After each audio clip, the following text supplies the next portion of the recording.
नमस्कार। जिला प्रशासन मुजफ्फरनगर के निर्देशन में आयोजित ऑनलाइन क्लासेज में मैं आप सभी का अभिनंदन करता हूं। सबसे पहले मैं आपसे एक अपील करना चाहता हूं कि आप लॉकडाउन के नियमों का पूर्ण रूप से पालन करें। अनावश्यक घर से बाहर ना निकलें। घर से यदि आपको निकलना भी पड़ता है किसी मजबूरी में, तब आप मास्क का अवश्य उपयोग करें। आप सोशल डिस्टेंस को मेंटेन रखें। आप अपने मोबाइल में एक आरोग्य सेतु ऐप अवश्य डाउनलोड कर लें, क्योंकि यह ऐप हमारी सुरक्षा के लिए भारत सरकार द्वारा बनाया गया है। यदि यह ऐप हमारे मोबाइल में होगा और हमारा ब्लूटूथ ऑन होगा, तब यह ऐप हमें संक्रमण की सूचना पहले से दे देगा। यह बता पाएगा कि हमारे आसपास कोई कोरोना से संक्रमित व्यक्ति तो नहीं है।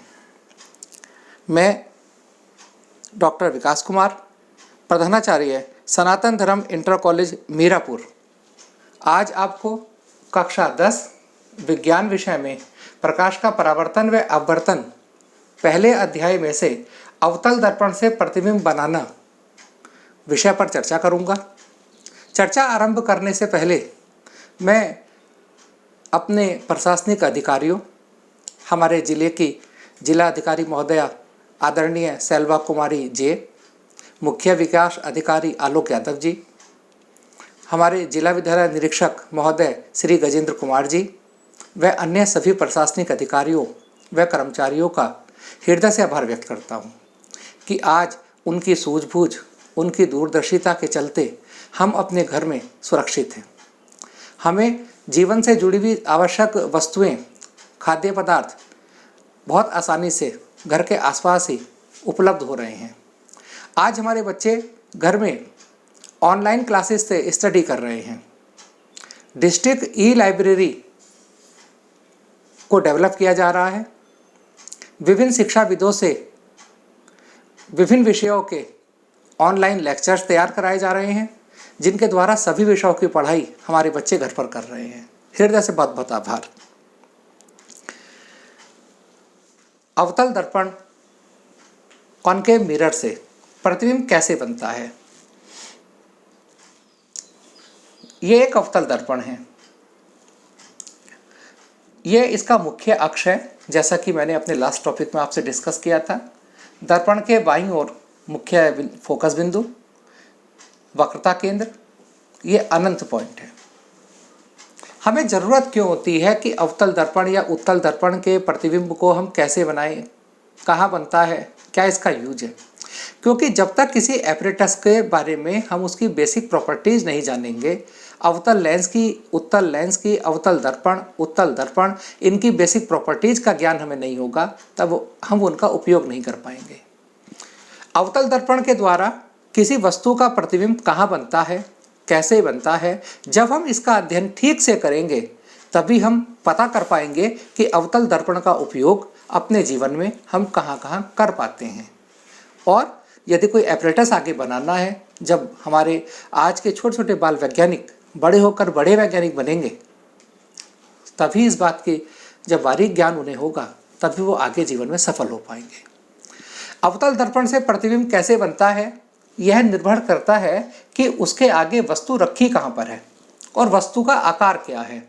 बिंदु वस्तु है, बड़ी वस्तु है, और वह वस्तु अनंत पर रखी है, या अनंत और वक्रता केंद्र के बीच कहीं पर है, या वक्रता केंद्र पर रखी है, या वक्रता केंद्र और फोकस के बीच कहीं पर है, या वह वस्तु फोकस पर रखी है, और हो सकता है वह वस्तु फोकस और ध्रुव के बीच रखी हो। जैसे जैसे वस्तु की स्थिति, ऑब्जेक्ट की पोजीशन चेंज होगी, इमेज की पोजीशन भी चेंज होती जाती है। जैसे मैं सबसे पहले डिस्कस करना चाहता हूँ कि कोई वस्तु है, ऑब्जेक्ट अनंत पर है, और हम देखना चाहते हैं कि ये अवतल दर्पण किस प्रकार प्रतिबिंब बनाता है। ये अवतल दर्पण है। इस दर्पण को आप अपनी नोटबुक पर प्रकार की सहायता से आप बना सकते हैं। ये इस चाप का ये केंद्र है, वक्रता केंद्र। वक्रता केंद्र और ध्रुव के ठीक बीच में फोकस होता है, ये फोकस। और प्रतिबिंब बनाने के लिए, जैसा कि मैंने अपने लास्ट टॉपिक में आपसे डिस्कस किया है, कि किसी भी प्रतिबिंब को बनाने के लिए दो किरणों की आवश्यकता होती है। उनमें से एक किरण हम लेते हैं कि बिंदु बी, वस्तु का बिंदु बी है, एक प्रकाश किरण चलती है, फोकस से होकर जाती है और फोकस से होकर जाने के बाद अवतल दर्पण पर आपतित होती है और अवतल दर्पण के बिंदु ई पर और अवतल दर्पण से आपतित होने के बाद यह किरण मुख्य अक्ष के समानांतर जाती है।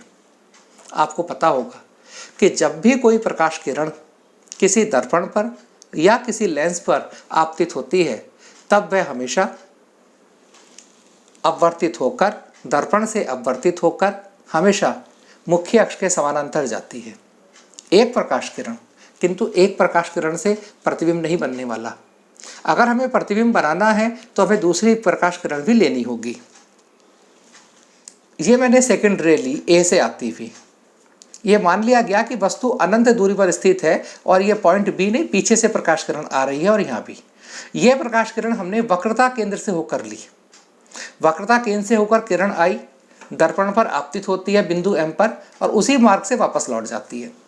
मैंने आपको बताया था प्रकाश किरण जब भी वक्रता केंद्र से होकर आती है वह हमेशा पृष्ठ पर लंबवत आपतित होती है और जिस पथ से, जिस रास्ते से होकर यह प्रकाश किरण आती है उसी रास्ते से वापस होकर चली जाती है। इस प्रकार दो प्रकाश किरणें हुई। पहली प्रकाश किरण मुख्य फोकस से होते हुए आई, दर्पण पर आपतित हुई, परावर्तित होकर चली गई। दूसरी प्रकाश किरण वक्रता केंद्र से होकर आई और वक्रता केंद्र से परावर्तित होकर वापस चली गई। ये दोनों किरणें पॉइंट पर मिलती हैं और इस पॉइंट को हम इंटरसेक्शन पॉइंट या प्रतिच्छेद बिंदु कहते हैं। जो ये प्रतिच्छेद बिंदु था उस पॉइंट पर मैं मुख्य अक्ष से ऊपर से लंब डाल देता हूं और ये जो लंब आया ए डैश बी डैश, ये वस्तु ए बी का प्रतिबिंब है।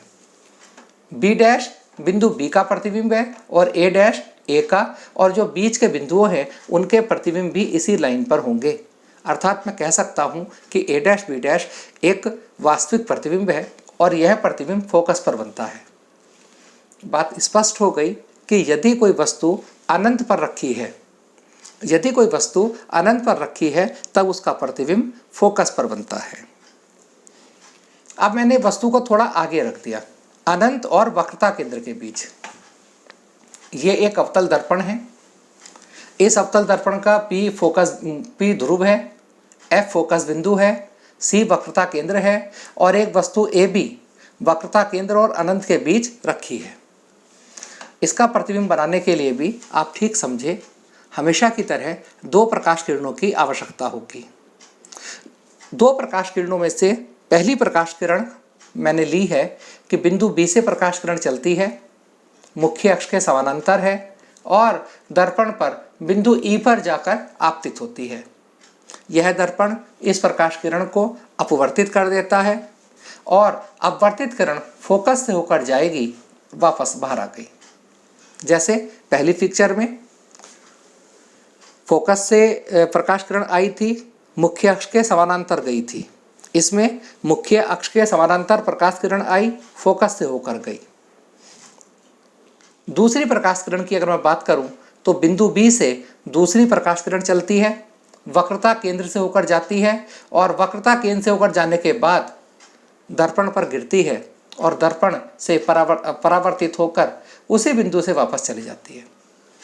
जिस रास्ते से प्रकाश किरण आई उसी रास्ते से परावर्तित होकर वापस चली गई।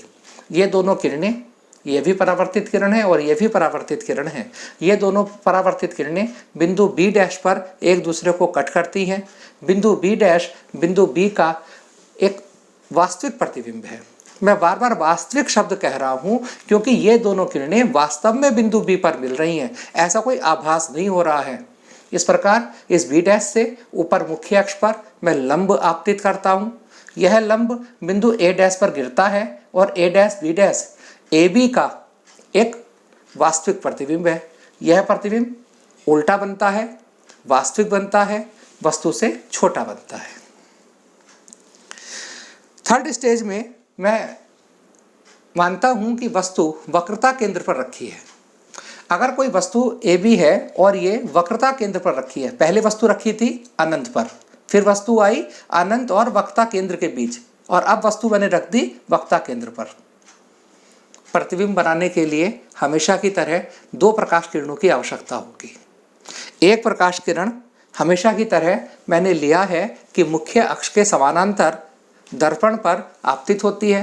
दर्पण पर आपतित होने के बाद बिंदु ई से परावर्तित होती है और परावर्तित होकर फोकस से होकर गुजरेगी, क्योंकि जब भी कोई प्रकाश किरण मुख्य अक्ष के समानांतर दर्पण पर आपतित होती है वह प्रकाश किरण हमेशा फोकस से होकर जाती है। अब मैं दूसरी प्रकाश किरण लेता हूँ। क्योंकि ये वस्तु वक्रता केंद्र पर स्वयं रखी है, तब मैं वक्रता केंद्र के बिंदु का तो उपयोग नहीं कर पाऊंगा, क्योंकि वस्तु ही वक्रता केंद्र पर रखी है। तब दूसरी प्रकाश किरण हम फोकस से होकर लेते हैं, फोकस से होकर जाती है, दर्पण पर बिंदु M पर आपतित होती है और यह दर्पण उस प्रकाश किरण को मुख्य अक्ष के समानांतर परावर्तित कर देता है। ये दोनों परावर्तित किरणें बिंदु B' पर मिलती प्रतीत होती हैं और बिंदु B' पर मिलने पर इस बिंदु B' से ऊपर हम लंब डालेंगे और आप देखिए ये लंब बिल्कुल A' पर गिरता है। इस प्रकार A', B' AB का एक वास्तविक प्रतिबिंब है। यह प्रतिबिंब वक्रता केंद्र पर ही बनता है, उल्टा बनता है और इस प्रतिबिंब का आकार वस्तु के आकार के बराबर होता है। इस प्रकार हम देख रहे हैं कि जैसे जैसे वस्तु अनंत से पास आ रही है प्रतिबिंब का आकार भी बढ़ता जा रहा है। जब वस्तु अनंत पर थी प्रतिबिंब फोकस पर बना। जब हमने वस्तु को आगे लिया प्रतिबिंब थोड़ा और खिसक गया और छोटा बना। अब वस्तु के आकार के बराबर प्रतिबिंब बना। नेक्स्ट पोजीशन लेता हूँ। इस बार हमने वस्तु को वक्रता केंद्र और फोकस के बीच रख दिया। हमने क्या, और यह कोई ठीक बीच में नहीं रखी है वस्तु, यह वस्तु वक्रता केंद्र और फोकस के बीच कहीं भी हो सकती है। जहाँ पर भी आप रखेंगे उसी के अनुसार प्रतिबिंब की ऊंचाई आ जाएगी और उसी के अनुसार प्रतिबिंब की स्थिति बन जाएगी। आप इन्हें मापकर प्रकार अपनी स्केल पेंसिल की सहायता से आप इन्हें घर पर बनाइए। आप बहुत अच्छे ढंग से सीख जाएंगे। प्रतिबिंब बनाने के लिए हमेशा की तरह दो किरणों की आवश्यकता होगी। पहली प्रकाश किरण आप समझ गए होंगे कि पहली प्रकाश किरण हम मुख्य अक्ष के समानांतर लेते हैं। यह प्रकाश किरण दर्पण पर बिंदु E पर आपतित होती है और दर्पण से परावर्तित होकर यह प्रकाश किरण फोकस से होकर बाहर निकल आती है। ठीक, अब दूसरी प्रकाश किरण कौन सी होगी? दूसरी प्रकाश किरण चूंकि वक्रता केंद्र तो पीछे रह गया, पहले दोनों स्थिति में हमने वक्रता केंद्र का यूज किया था, किंतु यहाँ पर वक्रता केंद्र पीछे है। अब हम केवल फोकस का यूज करेंगे। दूसरी प्रकाश किरण फोकस से होकर जाती है, दर्पण पर आपतित होती है, बिंदु M से परावर्तित होगी और मुख्य अक्ष के समानांतर चली जाएगी। ये दोनों किरणें इस बिंदु पर B' पर एक दूसरे को कट करते हैं। जैसे इन दोनों किरणों की मीटिंग यहाँ हो रही है। इस बिंदु से मुख्य अक्ष पर हम लंब आपतित करते हैं, आप देखिए, और लंब आपतित करने के बाद ये A' B' AB का प्रतिबिंब आया। यह प्रतिबिंब उल्टा बनता है, वास्तविक बनता है और वस्तु से बड़ा बनता है। साइज अब देखिए, जैसे जैसे वस्तु को हम दर्पण के पास ला रहे हैं वैसे वैसे उसका प्रतिबिंब की जो ऊंचाई है वो बढ़ती जा रही है। अब हम वस्तु को फोकस पर रखते हैं। 6 पोजीशन मैंने आपको बताई थी जहाँ जहाँ हम वस्तु रख सकते हैं। अब हम फोकस पर रखते हैं। रिजल्ट मुझे पता है, जब वस्तु अनंत पर होती है तब दर्पण द्वारा प्रतिबिंब फोकस पर बनता है, और अगर हम वस्तु फोकस पर रखेंगे तब निश्चित रूप से प्रतिबिंब अनंत पर बनेगा। पर वो प्रतिबिंब कैसे बनेगा उसे पर हम चर्चा करते हैं। 2 किरणों की आवश्यकता होगी। एक प्रकाश किरण हमेशा की तरह मुख्य अक्ष के समानांतर जाएगी, दर्पण पर आपतित होगी और दर्पण से परावर्तन होने के बाद फोकस से गुजरेगी और ये चली गई। अब बात करेंगे दूसरी फिगर हम कहाँ से लें। हमने दूसरी किरण वक्रता केंद्र का पीछे होने के बावजूद भी हमने उपयोग कर लिया।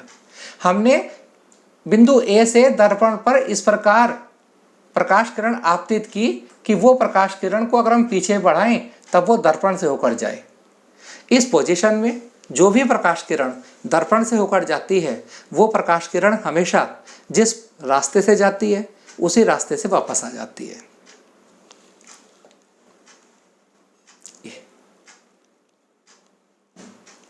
ये दोनों प्रकाश किरणें एक दूसरे के समानांतर हैं, चाहे उधर आगे बढ़ा दें चाहे उधर आगे बढ़ा दें, ये कहीं पर मिलते हुए आभास भी नहीं होता। वास्तविक रूप में तो मिल ही नहीं रही, मिलने का आभास भी नहीं होगा और इस प्रकार ये माना जाएगा कि ये किरणें जाकर अनंत पर मिलेंगी। इस प्रकार हम कह सकते हैं कि यदि कोई वस्तु फोकस पर रखी है तब उसका प्रतिबिंब अनंत पर बनेगा। वक्रता केंद्र से लेकर मैं एक कहानी आपको सुनाना चाहता हूँ। जब सुबह हम अपने घर के लिए निकलते हैं, हम अगर मन में, जब छोटे बच्चे होते हैं, सपोज करो आप हाई स्कूल में हैं, आप अपने घर से जा रहे हैं कॉलेज और कॉलेज से वापस आते समय भी सीधे घर पर आ रहे हैं, तब माना जाएगा कि आप वक्रता केंद्र से होकर जा रहे हैं। वक्रता केंद्र से होकर जो जाएगा वो जिस रास्ते से जाएगा उसी रास्ते से वापस आएगा। परंतु आप घर से तो कॉलेज गए और कॉलेज से घूम फिर कर आप आ रहे हैं कि बीच में आपने चाट खा ली, तो वक्रता केंद्र से होकर आप नहीं आए।